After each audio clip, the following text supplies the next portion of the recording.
Hello and welcome to the Etoft21sports Show for October 24th. How is everyone doing? My name is Eric. I am the man behind Etoft21sports. We have an absolute phenomenal show lined up for you today. Drew Garrison from the Cincy Jungle website is this week's special guest. Drew and I are going to look back at week 7, share our week 8 bets, and as always, Gino will have his horse racing bet of the day. Also, I'd like to say thank you to the sponsor of the show, Thrive. If you're not using Thrive, you are missing out. Download the Thrive app, use promo code ETOFT21 for 100% deposit match. That way they know old Uncle Rico sent you. If you're watching on YouTube, link to that is in the description below. Now, let's shift our attention over to some horse racing. Let's see what Gino has cooking for us over at Keelan.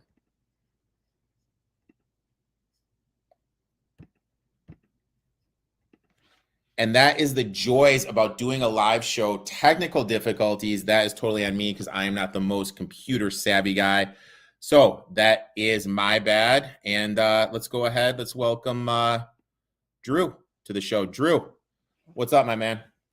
I'm here a little bit early. Hopefully you can get that video playing. That stuff happens on my show all the time too. It's the beauty of a live internet show. Oh, dude, I love it. You know what? I love it. And I'm always good for about one a month. And it just so happens I haven't had one this month. And, I bring a Michigan man on my show, and this is the shit that happens, dude. Bring a Michigan okay. show, and this is the shit that goes down, dude.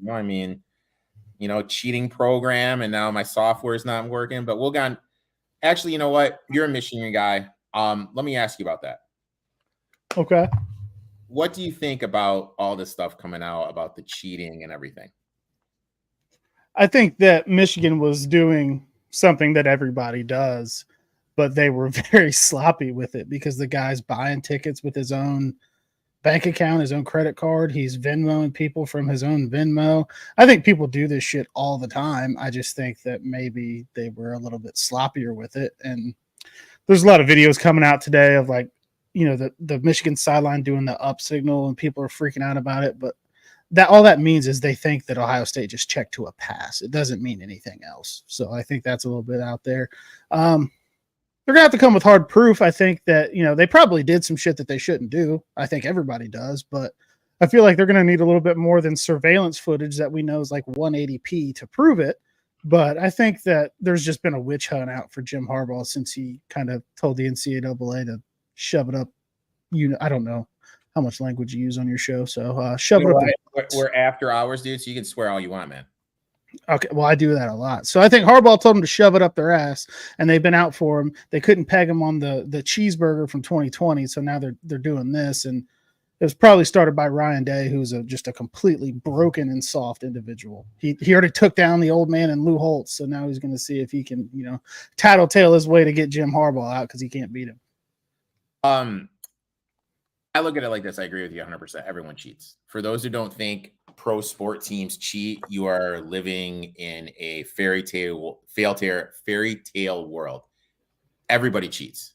Like old school Boston Celtics, there was places on the garden floor that were dead spots. The Chargers heating up balls when they go to Lambeau. Everybody cheats, and it just so happens Michigan wasn't the smartest team when they cheated. And that's what happens. I think former Marine, man. I thought he'd be more tightened up. I thought, but I mean, if you honestly believe in your heart of hearts that Saban, Smart, Stoops at Kentucky, they're not doing this shit, you're naive as hell because they are obviously doing this shit. But hey, we're not here to talk some college ball. We're here to talk the pro game. And anyone that watches it knows how this works. We each give 2 takeaways before we go into that. Teams to be more worried about, 49ers or the Bills? You need to be more worried about it's the 49ers because Joe Burrow and the Cincinnati Bengals are coming to town fresh off a bye week with another week on a healed calf. You should be more worried about the Niners because I think they're going to lose 3 straight. Okay. All right. For those who don't know, Drew has a website, phenomenal website. CincyJungle.com. Make sure to check it out. Great articles, great info. Also, you might recognize him. He's been on the Pat McAfee show. You know, we got a celebrity here. Probably the biggest celebrity that's been on the show in the history of the show. So I don't know if I'd go that far. No big deal. No big deal. Drew, you're the guest. What is your first takeaway from week 7, my friend? If you want me to be completely honest, what my first takeaway is that the NFL still has a bad officiating problem. Okay. I think that with how the Colts-Browns game ended, I think that was a disgrace. It was a mockery. I'm a Bengals fan, but I didn't hate seeing a bounce go an Ohio team's way for once, because I feel like, you know, the smaller market Midwest teams, Detroit, Cleveland, Cincinnati, they don't get those bounces. They don't get the calls that go their way. They usually go against them. But if you're asking for just a general takeaway and not a betting takeaway, I think they could kind of go hand in hand, because people are starting to ask if Vegas has anything to do with the outcome of games. And I don't think at all that it does, but it could look that way sometimes. So I think the NFL has an officiating problem, and they need to swiftly and aggressively address it this offseason with maybe trying to get some full-time officials in there, because they have all of the money in the world to do it. I saw something today where one of the refs' regular job is he's a middle school teacher. And I just feel like you're the biggest league in the world. You have the best athletes in the world. You have the best technology in the world. You have the best medical staff in the world. So why don't you do something to make sure you have the best officiating in the world? Why don't you spend some money? Spend some goddamn money. You know, you can spend some money, get some people there. I completely agree with you 100% with that. Vikings, a contender after yesterday's performance. I don't think so. I think that they've put themselves in too deep of a hole already. I think that they have a lot of the talent to be a very damn good team, and it's been a disappointing start. But I think that they fell too far behind to make a push now. Sports Facts says no, hell no. So he completely agrees with you. I agree with you 100%, but I will say this. Offensive line, a lot better than I thought it was going to be, performing at a pretty good level. I think there's some value betting Madison or Acre props, whoever gets that RB1 position. They may have the best tackle combo in the league. Sorry to cut you off, but no worries. I noticed watching that game last night, they may have the best tackle duo in the league, because I'm watching the Niners defensive line heavily because I'm wondering how the Bengals are going to look against them. And those tackles, man, they're killer. I mean, I always grade. I'm a big trenches guy. I had this unit really low. Right now, they're a top 5 unit in the league in my eyes. And I agree with you 100%. Their tackles are playing lights out. It's setting stuff up for Madison. We saw Acre get some run, which was good. Matt chimes in. Are there any big names to look out for the trade deadline? Who's on the move? I am a Bengals fan, so I don't usually pay a ton of attention to the trade deadline, because the Bengals historically do not do anything at the deadline, even though there are some moves that I think that they should make. I think they should go after a tight end. The biggest name that I've heard that could potentially be on the move was Aaron Donald, but with the Rams kind of finding a groove with getting Cooper Kupp back and Puka Akuna, I think is his name, if I said that right, coming along. They're winning some football games. I know that they just lost to Pittsburgh last week, so I don't know that they're going to move anybody. So I did see something on ESPN today that said look out for maybe DeAndre Hopkins to the Chiefs. Ooh. But that's about it. I hate the Lakers. I think that would be bad. Oh, D-Hop to the Chiefs would be huge. I hate the Lakers. 99 chimes in. I hear Eric Ebron isn't doing anything. LOL. Eric Ebron, former. No, he's nothing, dude. He is out of the game right now. I'm not really sure what's going on there. My first takeaway. Excuse me. NFL is a major problem with what happened with Bijan Robinson. With ties to the gambling sites, the NFL is like a publicly traded company now, and there has to be some liability for zero knowledge being given to the betting consumers that he had a headache or sick or whatever is going on. I have 2 guys I know in the organization. I sent them a text message. They had no idea what was going on. They're scouts. So I really can't get on beat reporters for not reporting the intel. And the NFL needs to realize, I really think the reason it's so popular is the betting, is the fantasy football. When it doesn't have that, the casual viewer isn't going to be there. Now, look, I hit my Falcons plus 1.5 for the first half, plus 3 for the game. But my DFS lineups would have been a lot different if I knew Tyler Agier would be getting some run, if I knew Cordell Patterson would be getting some run. And there was no information about Bijan, which is absolutely dog shit in my eyes. And then during the broadcast, all they're talking about how Mike Evans doesn't get looked at as a top wide receiver in the league, which is fine. I agree with it. I think Mike Evans is often overlooked, but you have a top 10 pick, someone that was going top 5 in DFS, someone who is constantly owned greatly in DFS contests and whose props are bet. And he's not getting any run. You have Cordell Patterson getting run, and the announcers aren't talking about it the second quarter. Like, I just really think this is like a big deal, and it needs to be investigated. And it wouldn't surprise me if he broke some rule. But you're telling me as a headache and the most crucial part of the game when they needed a first down, he's out there getting a carry.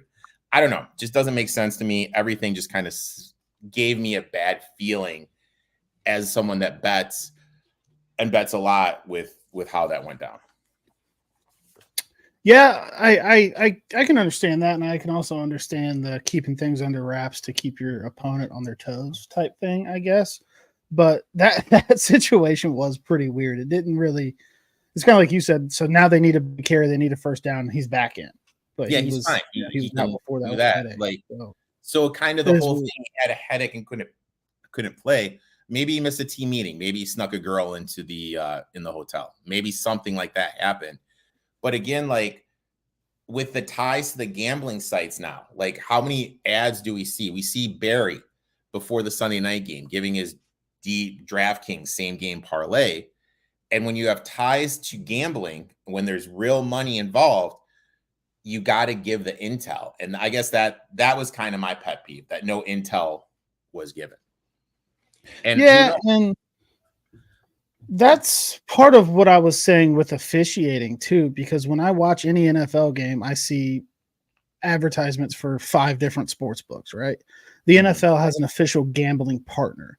Now, I am not of the camp that thinks that Vegas is affecting NFL games, but there are some very, very interesting looks where it looks like Vegas could have been impacting a game, and the NFL needs to do everything in its power with injury reports, with officiating, with anything to confirm to the consumers that buy their product and watch their games that it is not being influenced by any outside sources. Again, I don't think that it is, but it doesn't look like they're putting in all of the effort that they could be putting in to really, really solidify that and let us see that they're trying to make sure that nobody can think that, because it gets pretty loud sometimes.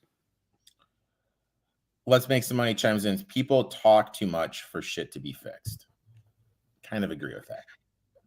That is true, and I think how it's very hard to have an NFL athlete take a dive. These guys work their whole lives to become pro athletes. They work their whole lives to win Super Bowls, to do all that. But when I think it all comes back to officiating, because sometimes you see some calls and the way things go, and I'm thinking like, that guy has the under. He has to. Yeah, he's got to have the under, and that's probably not true. I say that more as a joke. Mm-hmm. But conspiracies run wild, man. Conspiracy theories can get things going, and I just think the NFL should have much more in place to show the viewers that they're not being influenced by anybody. And I just think that they failed to do that at this point. As sports betting's become legal in more states and more prominent and advertised more, it's thrown in the faces of the consumer so much. I think that they should throw some shit back to be like, hey, we're making sure everything's as buttoned up as we possibly can. Spirit22 chimes in. Thoughts on Tyson Badgett, D2 star who led the Bears? Dude, he is just he's West Virginia to the core, baby. Big win. He had his hat sideways post game. He's got like the prison chest hat, and he was just out there balling, man. He threw balls better than I've seen Justin Fields throw in 2 years. It was funny. What was his quote? They asked him what he was doing. He'd be like, he said, I'd be getting mad shredded in CrossFit and teaching. Yeah, he's just the everyman. I like it. you answered this. My big thing is I am a huge Terrence Marshall believer.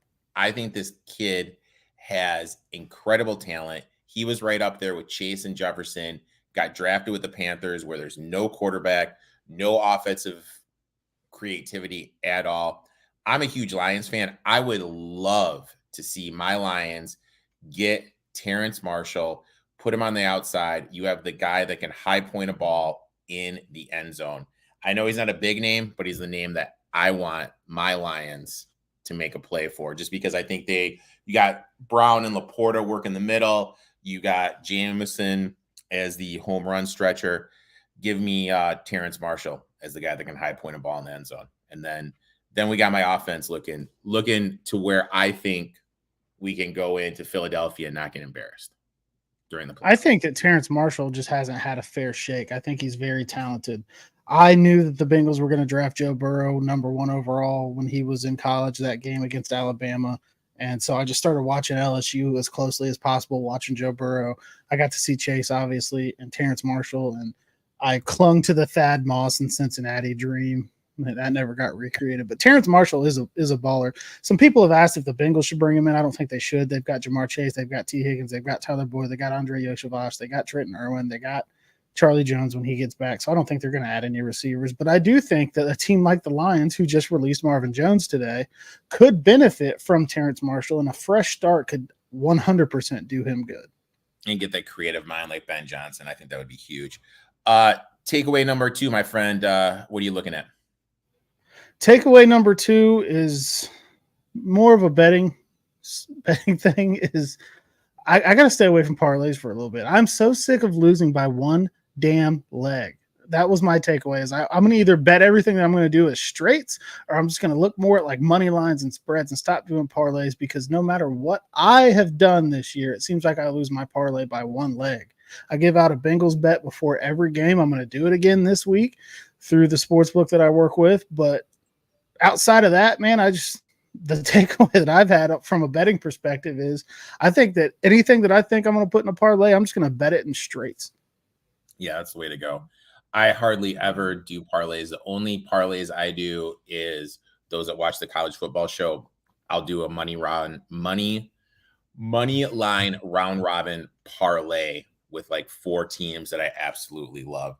Agree with you 100% there. Sports Facts chimes in. Is that a Death Row t-shirt? Death Row Records, man. I'm in Ohio, but we're gonna West Coast do this thing.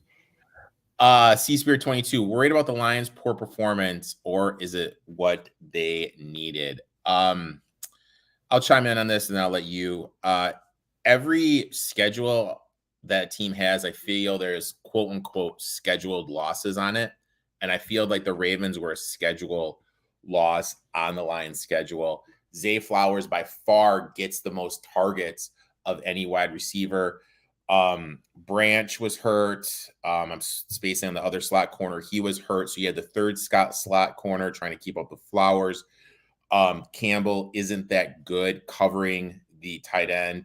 Lions give up the 4th most yards to the tight end. So Andrews, of course, 8. So I kind of knew it was coming. I was heavily invested in the Ravens minus the 3. So I'm really not that worried about that loss. What about you, my friend? The Lions are a team that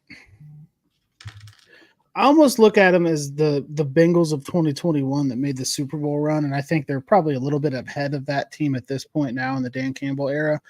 But they're learning how to win. They're learning how to handle success. And the Bengals were starting to do that, and then they just had a complete dud against Cleveland where they got waxed right after they got rid of Odell Beckham and Nick Chubb ran down their throat. And it was embarrassing, and it was hard to watch, and it made you question what the team can do and everything. And they responded by going on a run and making a deep postseason run. I like Dan Campbell so much. I think that he's just so cool where after the game, he's just like, hey, man, we're going to keep plugging along, man. I'm going to drink some beer. You know, all that shit. He's Detroit to the core. He's Motor City Dan Campbell. I think that he's the perfect guy for that group, for that city, for that culture.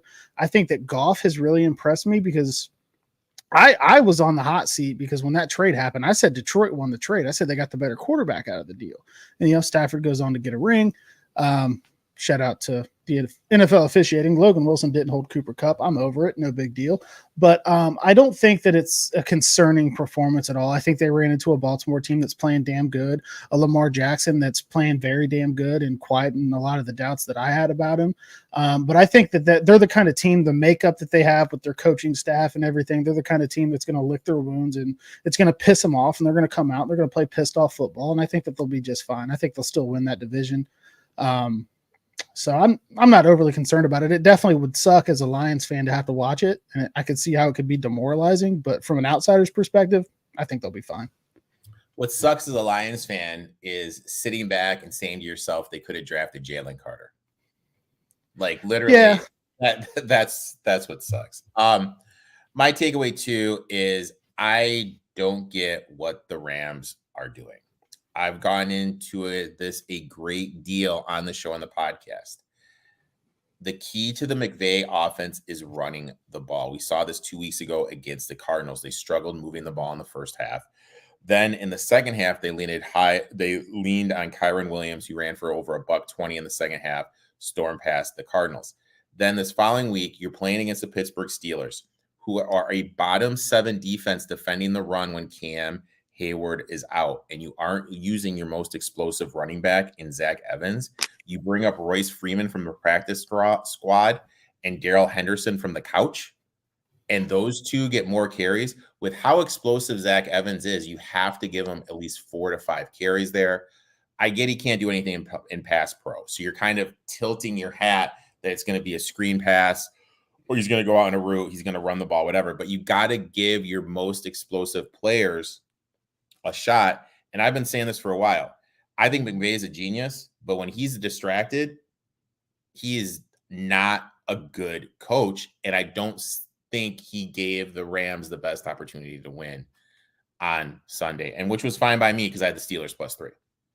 But I agree with you. McVay has done some wizard-like shit, right? Where he's just like, how does this guy do it? He's so good. He's so good. But then there's times where it's just like, the hell is this guy doing? Is he checked out? Was he going to retire? Is he thinking about that Amazon money? You know, all those questions that you can ask. But yeah, there's sometimes where it's like he's been this whiz kid, and then there's sometimes where it's just like, does this guy know what the hell he's doing? And that is a game like that because yeah, Hayward's not out there. You should try to run the ball down Pittsburgh's throat, control the clock. Their offense stinks, so if you can limit their possessions enough, you should be fine. And yeah, like you said, they're tipping their hand every play if they bring him in, I guess, but you still got to put the ball in that guy's hand. He's one of the more explosive players on their entire offense. You got to do something. And I have a McVay story. So one of my good friends, he been to every Super Bowl forever.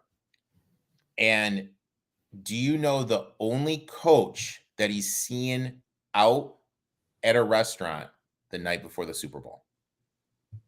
No. Sean McVay, the night before they played the Patriots. And that ugly, was that like 19-6 game?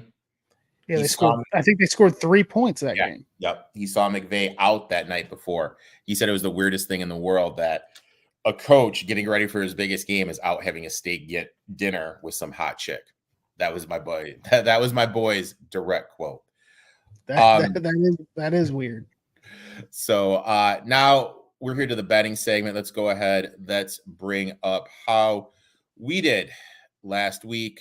Bryce from the I Need It Pod was the guest. Bryce went 1-2. He hit the Rams and Steelers under 43.5. Lost the Jags under 17.5 and the Colts under 18.5. Old Uncle Rico, we hit the Steelers plus the 3 of the Falcons plus 1.5, and we lost the Steelers on the money line.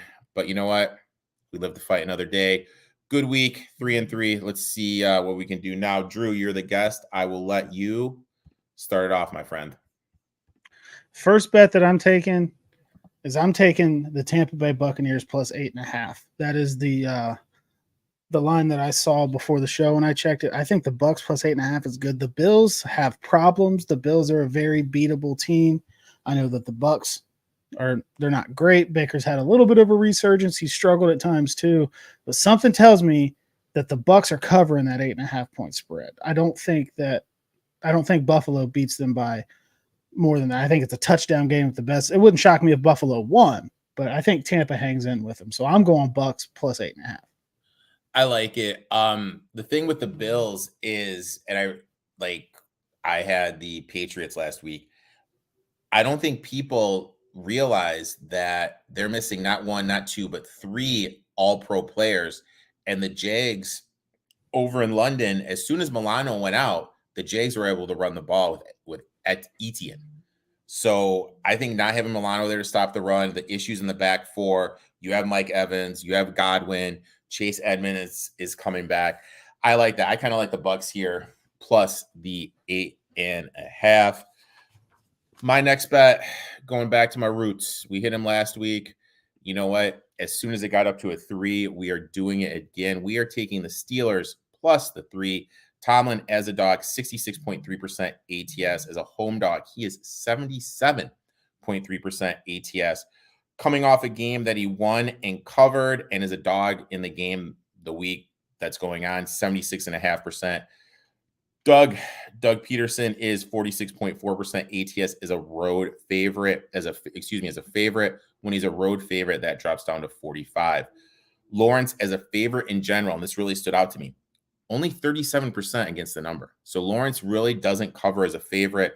With the pass funnel defense the Jaguars run, it's important that the Steelers have Deontay Johnson back, better route runner than Deontay Johnson, who's going to work the underneath the field. Flip side, we saw this last year. The Jags overused Etienne, and he limped to the end of the season last year. We saw in the Saints game, went under his rushing prop, got banged up a lot.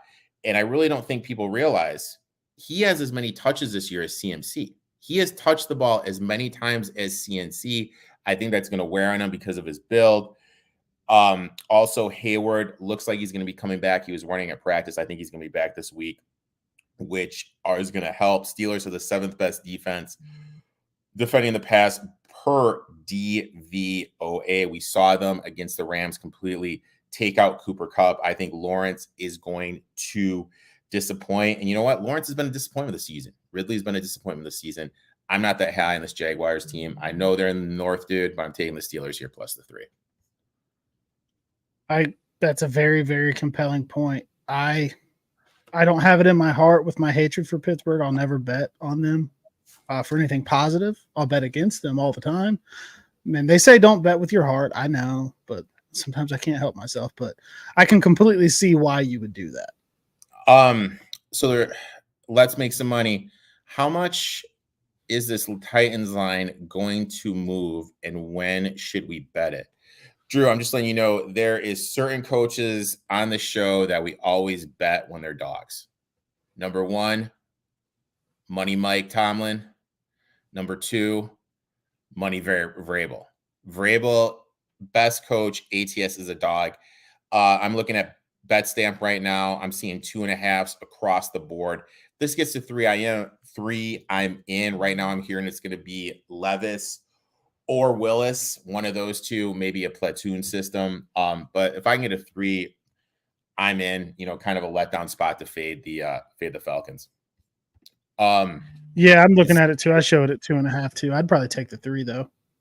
Yeah, if I can get a 3, and I'm sure it's going to get to 3 as soon as it's decided who the quarterback's going to be in. C-Spear22, loyal fan of the show, chimes in Vrabel. All right, so this next one may shock the folks watching. Where are you going here, my friend?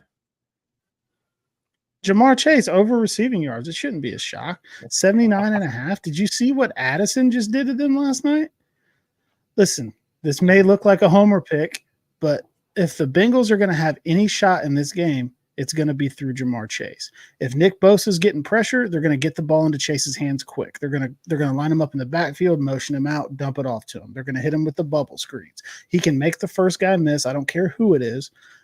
I'm going over 79.5 receiving yards for Chase. I almost wanted to just go ahead and go straight to over 100, but I still have a little bit of a concern with the Bengals offensive line against the Niners defensive front. But I think regardless, whether the Bengals win or lose, they're going to force feed Jamar Chase. He's the most electric player on their offense. They're going to try to get him the ball in space. If they continue to move him around like they did in the Arizona game and get him different looks from X, from out wide, from the slot, I think it's just he's too electric to not get 80 receiving yards.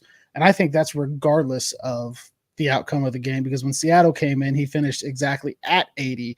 And, there was all the talk of Witherspoon and all that. And it wasn't a great offensive performance. The Bengals had 52 yards in the second half of the complete total offense. So Chase still finished with 80 on an offensive performance like that in the second half. They're going to get the ball into his hands as quick and early and often as possible. I'm hammering 80 over 79.5 receiving yards. So I have a question for you, but we do have a question that just popped in the chat. Obviously, I love the Bengals. I like their roster, but it's a salary cap league. I need to add, and someone's asking it. Should the Bengals look to trade T. Higgins? There is zero chance that the Bengals look to trade T. Higgins this season before the deadline. Zero chance.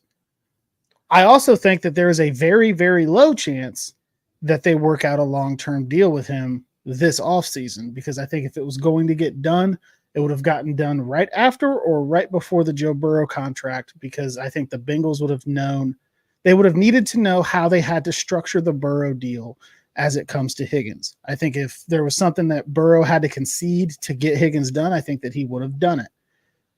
So I think that the likely outcome is that the Bengals franchise tag T. Higgins this offseason.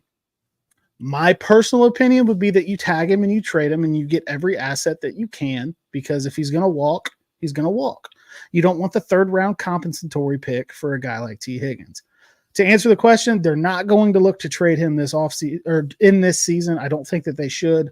My move, if I was Duke Tobin and the Bengals, would be to tag him. If you know that a long-term deal is not getting worked out, don't let him play another year at a high cap hit for nothing. Just move him and get what you can for him. So I like that. I like that thought process you got right there. So my next question is this: I'm looking at this. I'm looking at the old Tankathon, which is a great site, which basically lists all the NFL teams' strength of schedule and everything. Bengals are going into San Francisco. They're 3-3 right now. They are basically a half a game behind the Bills for the last playoff spot. And they're sitting at plus 150 to make the playoffs. Bet it. Take it. Bet it. Take it. The Bengals have to go 1-1 in this stretch to make the playoffs. They absolutely have to. I personally think that they handle the Bills on Sunday Night Football in 2 weeks. I'm not super confident in this Niners game. The Niners are now coming off 2 straight losses. I think that works to the Bengals' disadvantage more than it does to their advantage. But they're going to beat the Bills on Sunday Night Football. I can guarantee it. I went to Buffalo and watched them just run them out of their own stadium last year. I was in Paycor last year at the electric Monday Night Football game before, obviously, the tragedy with DeMar Hamlin happened. But the Bengals were going to blow that game wide open. That's something about the Bills. They just have it. Yeah. So, and no, they drop. Yeah. Say it again. Yeah, Bills have no Milano. That's going to open stuff up for Mixon in the run game. Missing all those guys in the back four, it's going to open up stuff for Higgins and Chase.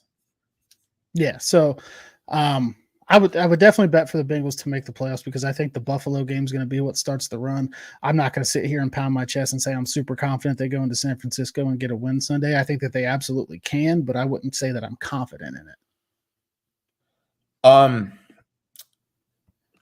Okay. So if that's the case, then I think we'd be better off waiting, because I like this bet. For those who don't, you probably don't know. I've kind of been the Bengals whisperer and when to bet them on the future most market. And I kind of have the feeling like you were kind of alluding to after the 49ers game, because I think this game will be tight. I don't know if they'll win it though. But I think if they lose it, we're going to get some better odds, maybe get a plus 175 on them to make it. That's true too. If they drop this game, you're going to get better value for it. But I would put a lot of money on the Bengals money line Sunday Night Football, November 5th. My next bet, and I'm getting dirty. Broncos plus 8 against the Chiefs. Home divisional dogs getting 7 points or more are 56% ATS. Mahomes laying 3 points or more is 46% ATS. Mahomes laying 7.5 or more is 42.9%. But this is the one that blows my mind. Mahomes on the road when he's laying over a tutty, 18.2% ATS. He's winning the games, but he's just not covering these big numbers when he's on the road as a favorite. And I've said it numerous times. The Chiefs are missing Bieniemy. This year, through this many games, they've only had 2 games where they've gone over 24 points. Last year, through 6 games, they had 4. This year, 13 for 25 in the red zone. Last year, 19 for 26. Even Mahomes is struggling. His TD to INT ratio this year is 1.65 to 1. Last year, 4.25 TDs for every 1 INT. This offense, I think we're underestimating how much Bieniemy made. Matt Nagy, who's an awful coach, is there. He's doing a lot of stuff. Bieniemy's not there. The offense just doesn't look right. Chiefs are 22nd DVOA against the run. And my boy, Javonte Williams is finally starting to look like he's healthy off that knee injury. Had a lot of bounce in his step last week against the Packers. For his career, he's averaging 4.4 yards a carry. I think he's going to see his carries increase, which we've seen the last 2 weeks. I expect the Browns to lean on him more, take advantage of this Chiefs defense. And Russell Wilson, as a dog in his career, 65.3% against the number. With the Broncos, believe it or not, as a dog, 60%. So he's covering. May not be winning, but he's covering. So I'm getting dirty. I'm taking the Broncos here plus the 8. Anything over a touchdown, I absolutely love for the Broncos this week. But is Taylor Swift going to be at the game, though? Oh, my God, dude. I had to. It's, oh, my God. So, look, how can I word this and not sound like a jerk?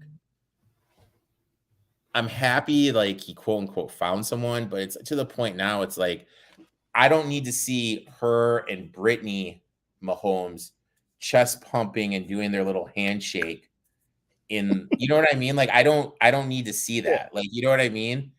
Let me ask you this. Do you think that Chargers fan that was on Monday Night Football then was at the game last Sunday in Kansas City? Do you think she's a plant? So there's some compelling evidence that showed her in a Vikings jersey with skull painted on her face at a Rams game. So that kind of changes stuff up. When I watched her interview on McAfee, I was like, all right, this lady just loves football. And they're like, somebody's like, oh, well, look at her. She's just a regular fan who happens to have a high quality webcam and had nothing to do on a random Tuesday when she's doing this interview. And I'm like, as somebody that's been on that show, they just FaceTime you. Everybody has an iPhone. It's not that big a deal. Yeah. But when we're talking plants, I think the plant's Taylor Swift. Yeah. So leave Marianne Doe alone. All right. I know she was at the game last week in a B-Dubs hat, so she got a deal. She got some money from B-Dubs, so good for her. Sea Spirit 22, don't hate on T Swift. I don't got no hate for old Tay-Tay, man. I don't have any problem with old Tay-Tay. I'm just they've done better with limiting how much you see her on the screen now. I understand the fist bumping with Mahomes' wife and all that was one thing, but there was that Sunday night game, I think it was against the Jets, where Pacheco has this big touchdown run, and as he's about to do his celebration, they cut from him to Taylor Swift. I'm like, let Pacheco get his shine on for a minute, man. Don't show me and her up there high-fiving Blake Lively or whoever it is. But I think that they've done a better job kind of toning it down, but it's the internet, man. It's money. It's marketing. They're going to keep pushing that shit. It's a way to bring casual fans in. You know what I mean? Casual fans that are Taylor Swift fans into the game. Yeah. Next bet. Where are you going for bet 3, my friend? This is going to sound insane. All right. And this one's going to hurt you, dude. This one's going to hurt you. I know. It is, but it's just my gut. Browns money line at plus 138. Because I know that Nick Chubb's out. I know that they just lost Ford also. Pierre Strong's going to get more carries. He looks solid. Here's my thing. That defense is insanity, dude. Myles Garrett is a damn alien. Jim Schwartz has him flying around. And I think Geno Smith's going to turn back into Geno Smith. The Bengals turned him back into Geno Smith, and that happens in the second half of the Bengals game. I think that Cleveland's defense can do worse. Something just tells me that it's going to be some ugly, disgusting game. I wouldn't be shocked if it's raining in Seattle and Myles Garrett's going to go ape shit. I don't think Deshaun Watson's going to play from what Schefter was tweeting out today. I guess he's got some deeper issues with the shoulder, or Brady Quinn said that he doesn't think he wants to play football anymore, and Watson's quarterback coach was chirping at him. Something weird's going on there. It's making Watson look bad. It's making things look weird in Cleveland, but I can't get it out of my gut, and I hate it. I don't want it to happen. The Bengals are trying to fight to get back into this division race, but something tells me that defense just embarrasses Geno Smith, and they sneak out of Seattle with another win, and they move to 5-2, and I'm going to be pissed about it. Hear me out here. Should we throw $25 on Myles Garrett 200-1 to be the MVP? No, I don't think that the NFL would let that happen. I don't think that there's enough glitz and glamour in the city of Cleveland and the position that Myles Garrett plays to get him that. But if you want to throw a $25 flyer on it with the way that the guy's been playing, I wouldn't say that you were dumb. And I'm looking at it. There's been two players. I just Googled it. Alan Page in 1971 and LT, Lawrence Taylor, in 1986. So it has been done before. In terms of this game, I think you're right. I think Gino's going to turn back into the pumpkin he is. I think Garrett's going to be his face. You got Smith on the other side is going to get to him.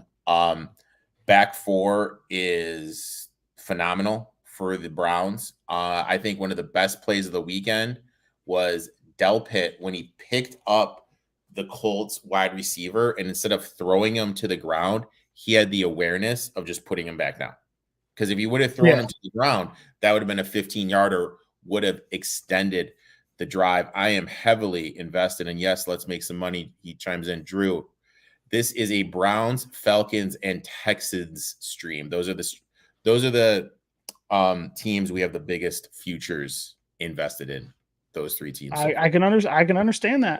I hate Ohio State, and I like to make the Ohio State quarterback joke, but CJ Stroud is looking good. But Buckeye fans also shouldn't beat their chest that they have one that's doing good in the last 50 years either. But we don't have to go into that. I've been going to war with Buckeye fans lately. Hey, Michigan State, I'm just saying, Nick Foles went there before he went to Arizona, Super Bowl winning quarterback. We got Kirk Cousins, who won last night. You know what I mean? Like, we got some stuff at Spartanville. Jimmy playing this week. That's a Monday night game. Jimmy G, obviously, against the Lions. We're kind of going to have to wait and see what's going on there. My guess is he will play. My last bet, and I love me some hot dogs, especially home dogs. I'm taking the Commanders here plus the 7. Good situational spot as the Eagles are coming off a primetime win over the Dolphins with the Dallas Cowboys on deck.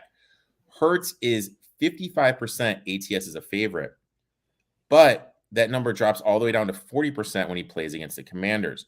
Also, I talk about betting every week. To me, it's buying low, selling high. I am buying the Commanders after that 14-7 loss against the Giants. Ron Rivera, as a dog, off a loss, is 61% ATS. So I'm expecting a good bounce back effort here from the Commanders.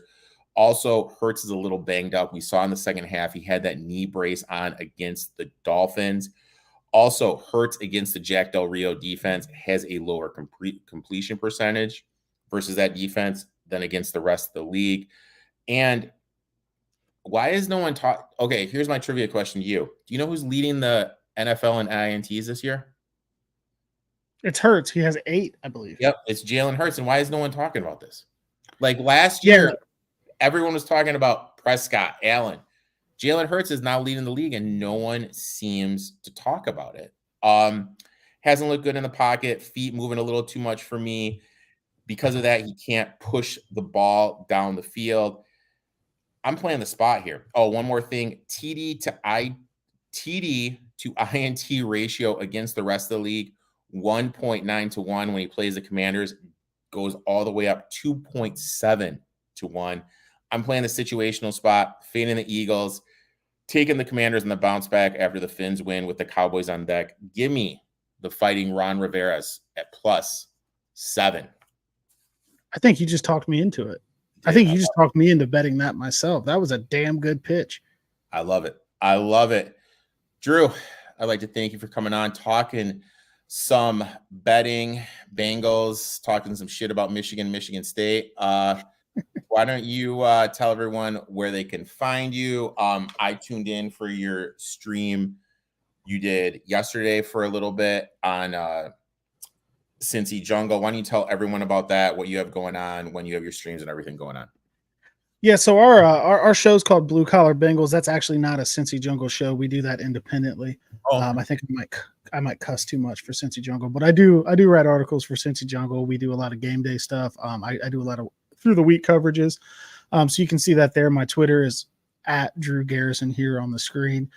My Instagram is Drew S. Garrison. I've tried to DM the person that owns the name Drew Garrison to purchase it from them like I did on Twitter, but they just haven't replied yet. So that's really it, man.